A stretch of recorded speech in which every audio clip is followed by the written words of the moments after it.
আসসালামু আলাইকুম ভিউয়ার্স, আশা করছি সবাই ভালো আছেন। আপনারা জিজ্ঞেস করছেন যে বেশ কয়েকদিন ধরে ভিডিও আসছে না।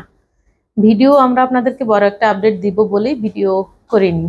আজকে আপডেট হলো, যে সকল ভাই আছেন ডিগ্রি পাস, মাস্টার্স পাস, ভালো ইংলিশ বলতে পারেন, হাইট ভালো আছে, বডি ফিটনেস ভালো আছে এবং আপনারা কোম্পানির ভিসা চাচ্ছেন, সেক্ষেত্রে যদি সিকিউরিটি গার্ডের ভিসায় আপনারা আসতে চান তো আপনারা আসতে পারেন।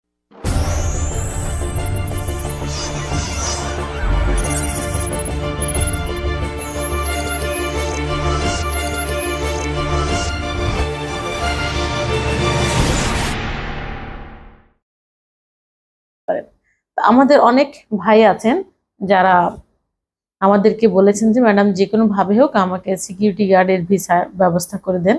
তো এটা আসলে আমরা যে কোনো ভাবে করার মতো অনেক চেষ্টা করেছি, কোনোভাবেই হচ্ছে না। তো আমরা কয়েকটা কোম্পানির সাথে যোগাযোগ করেছি। কোম্পানি আমাদেরকে সাপোর্টিং ডকুমেন্টস হিসেবে যে আমাদের কিছু পেপারস দিয়েছে, যাতে করে আপনারা প্রস্তুত হতে পারেন। যারা ডিগ্রি পাস, মাস্টার্স পাস আছেন, আপনারা যারা এখানে আসতে চাচ্ছেন এবং বড় কোম্পানিতে ডাইরেক্ট কোম্পানির ভিসা নিয়ে আসতে চাচ্ছেন সিকিউরিটি গার্ড ভিসায়, তো আপনাদের জন্য তারা কিছু হেল্প আমাদেরকে করেছে এবং আমাদেরকে কিছু কোয়েশ্চেনও দিয়েছে, যেগুলা নর্মালি আপনাদেরকে করা হবে। রিটেনে কি আসতে পারে কিংবা ভাই কি প্রশ্ন আসতে পারে, এই ধরনের ধারণা আমাদেরকে দেওয়া হয়েছে, যাতে করে আমরা আপনাদেরকে ট্রেন করি এবং তারপর হচ্ছে ডেলিগেট ফেস করাই। তো আশা করছি আপনারা বুঝতে পেরেছেন। তো যারা ইংলিশ মোটামুটি বলতে পারেন, মোটামুটি বললে ভুল হবে, যারা ডিগ্রি পাস করেছেন, আপনি পারবেন না কেন ইংলিশ বলেন? ডিগ্রি পাস করেছেন এমনি এমনি তো করেন নাই আপনি, নাকি পিছনে তাকিয়ে বা পাশে তাকিয়ে পাশের জনকে দেখে পিছনের জনকে দেখে পাস করেছেন?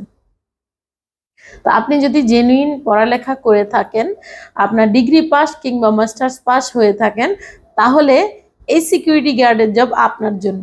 আপনার হাইট হতে হবে 5 ফিট 7 ইঞ্চি প্লাস, মানে 5 ফিট 7 ইঞ্চির নিচে, এক সুতো নিচে গেলেও হবে না। তার মানে হচ্ছে আপনাকে 5 ফিট 7 মিনিমাম উচ্চতা থাকতে হবে। এবং এই যে বডি ফিটনেস, শোল্ডার একদম চিকন হইলে হবে না, মোটামুটি নর্মাল একটা আপনার শোল্ডার, আপনার হচ্ছে চেস্ট, এটা আপনার ওইরকম হইতে হবে একজন সিকিউরিটি গার্ডের যেরকম নর্মালি প্রয়োজন হয়। তো একদম চিকনা টাইপের বডি হলে কিন্তু হচ্ছে না। তো আচ্ছা, আরেকটা বিষয় হলো, প্রথমে আপনাদের এমসিকিউ দেওয়া হবে। এমসিকিউতে আপনি পাশ করলে এমসিকিউর পরে আপনাকে একটা প্যারাগ্রাফও লিখতে দেওয়া হবে। সেটা আপনার সম্পর্কে হতে পারে বা বর্তমান দেশের পরিস্থিতি সম্পর্কে। আপনাদেরকে আমরা ধারণা দিয়ে দেবো যে কি কি ধরনের প্রশ্ন আসতে পারে। তো আমরা ক্লাস করাবো, আগে আপনাকে 15 ওয়ার্কিং ডেজ আমি ইনশাল্লাহ নিজে ক্লাস করাবো বা নিজে ধারণা দিব যে এই প্রশ্নগুলো আসতে পারে। সেক্ষেত্রে আপনারা যারা দুবাইতে সিকিউরিটি গার্ডের ভিসা আসতে চাচ্ছেন, আমরা এখান থেকে সবকিছু কালেকশন করেছি যাতে করে আপনি ফেল না করেন। তো আপনি টেকার পর আপনাকে স্পিকিং টেস্টের জন্য আপনি আসলে ভাইবা ফেস করবেন ডেলিগেটের সামনে, ঠিক আছে? তো সেটাও ডেট দেওয়া হবে যে কোন ডেটে আপনি ভাইবা ফেস করবেন, ঠিক আছে?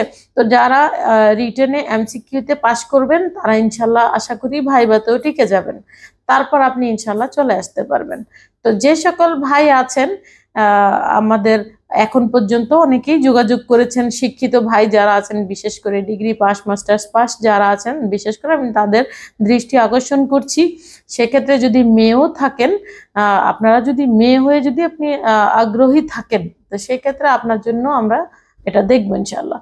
আর যাদের হাইট কম, তাদের জন্য আমি শুধুমাত্র এয়ারপোর্ট ক্লিনারের জবটা করার ব্যবস্থা করতে পারি। এয়ারপোর্ট ক্লিনারের স্যালারি হবে 1000 দিরহাম বেসিক প্লাস ওভারটাইম, খাওয়া আপনার নিজের, থাকা কোম্পানির। আর সিকিউরিটি গার্ডে আপনার বেসিক হবে 1920 দিরহাম এবং প্লাস ওভারটাইম, খাওয়া নিজের, থাকা কোম্পানির।